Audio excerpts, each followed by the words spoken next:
نسمعو،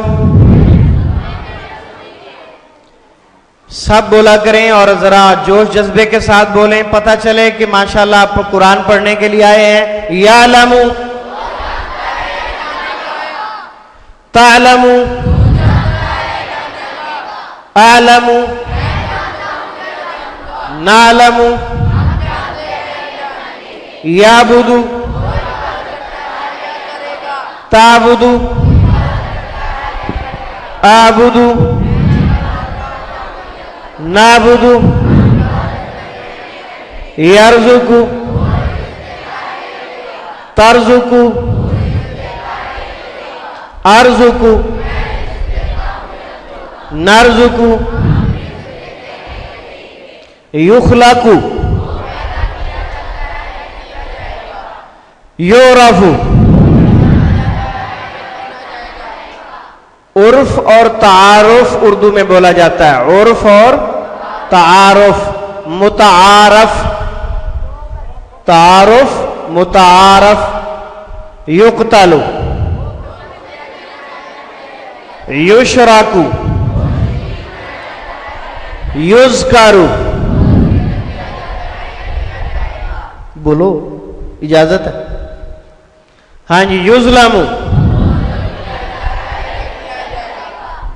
ینصر، یسأل، یرزق۔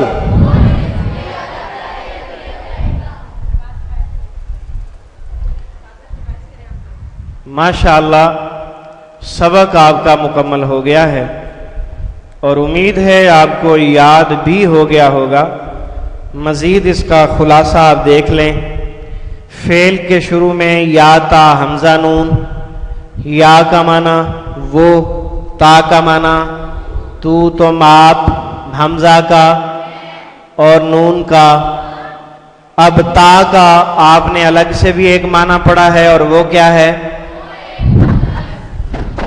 وہ ایک مؤنث، اور الگ اس کا ترجمہ ممکن نہیں ہوتا۔ ایک معنی آپ نے حمزہ کا بھی پڑھا ہے، وہ کیا ہے؟ صفت میں زیادہ ہونا، صفت میں زیادہ ہونے کا مفہوم۔ یا تا حمزہ نون کے متعلق ایک آخری بات آپ نے نوٹ میں پڑھی ہے، یا تا حمزہ نون پر پیش اور آخر سے پہلے زبر، تو ترجمہ کیا ہوگا؟ کیا جاتا ہے یا کیا جائے گا۔ اور الحمدللہ سبق نمبر 2 مکمل ہوا۔ سبحانک اللہم و بحمدک اشہد ان لا الہ الا انت استغفرک و اتوب الیک۔